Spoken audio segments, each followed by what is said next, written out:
which means, especially the women, because first people, they can actually find gynecological records on data. I'm a statistician, so I'm aware of that. The other thing is, how do they square the mandate with the First Amendment? Because we have created Congress shall make no law is the verb and subject of that, and yet we're allowed to assemble. We also allow not to assemble. So if I don't want to be a mandate, how can we square it? Well, they can't square it, and I can't tell you how many people have said to me that if they have a mandate, they're going to be the first one willing to stand up and be the plaintiff in the lawsuit against the government and the constitutional rights being violated. And you know, it's entirely possible, so that's exactly what would have to happen. But it's completely unconstitutional to require, I mean, the 10th Amendment says that the federal government is limited to this, and that's right, and everything else is up to the states. But the federal government Congress has a long history of violating that and using their money to try and go to the legislature in every state and say, we'll give you the money if you comply with and do what we want you to do. So there are definitely rights. Well, also the fact is that they can get access to your drug usage. For anyone who's been in the military and security companies, if you ever get a prescription or even in your family for Zoloft or a lightweight pen, you can lose your security clearance. You can be restricted from weapons training. And that should have put a chill in anyone, any hunter out there. If they have access to your medical records in your family. Think about it.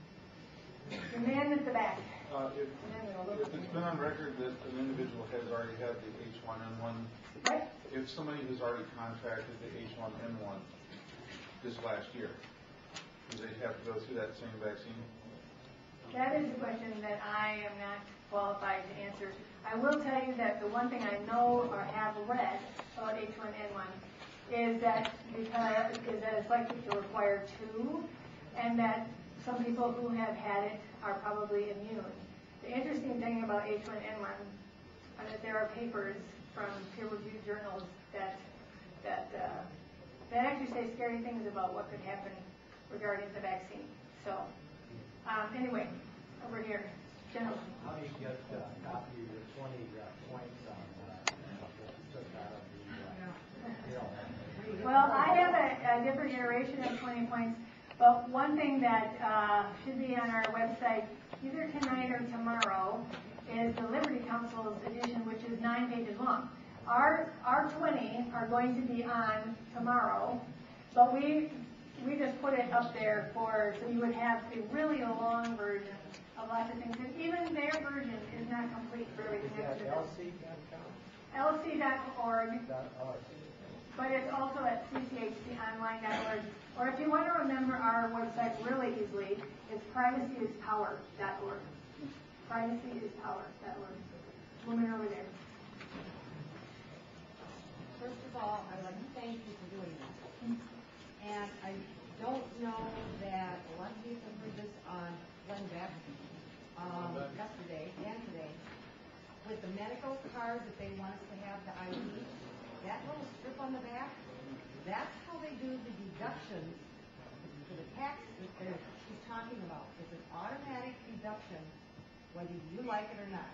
You close your account, they'll probably come after you. But that's all going to be on that little strip on the ID card they want to do. It's amazing what can be in a strip or a chip. Yes, Roger. Yeah. Well, one thing that is disconcerting to me is that the debate, it started out, it was about the uninsured covering 47 million. Then it was about the, how we're going to do this with no additional cost. And that message somehow didn't seem to fly with all the other things going on in the economy. And now it shifted to the evil insurers. And I'm wondering who's next. Which group is going to be identified next? What group? Who's going to be ripped apart and brought through over the coals because somehow the message isn't resonating? So we're going to find this evil group of people out there who are responsible for everything going wrong, and that's what's disconcerting to me.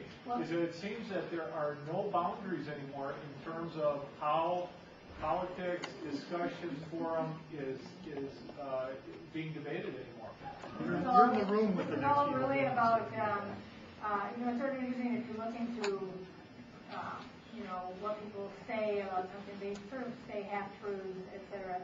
But this morning I heard that the president's spokesman, why can't I think of his name?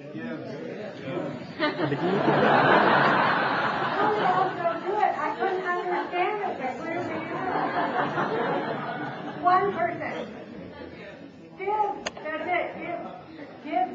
Gibbs said that he's blaming the cable stations for even having their cameras in. But you know what I think is so interesting about that? Is because I was watching the town hall meetings on C-SPAN. Why aren't they blaming C-SPAN? Right? I mean, that's like so ridiculous. But, okay. Are they going to be targeting with this flu vaccine young people, right? Yeah, with the flu vaccine, they'll be targeting particularly school age, and that includes all the way up to college, because they say that that's the people who are, oh, that's right, this doesn't work. I'm leaning forward. Because they say that that's who's most vulnerable to it. So, that's, am I done? Okay. Gentleman in the orange, go ahead. Yesterday in Portsmouth, our president said that AARP agreed with his plan. Today, his spokesman, Mr. Gibbs, said that the president had misspoken. AARP representative came on and said they don't endorse his plan. But he was asked another question. He said, how do you think this $500 billion is going to affect Medicare? And the response from the AARP representative was, I don't think it will have any effect on Medicare. How do you reconcile that? Well, you know, my thinking about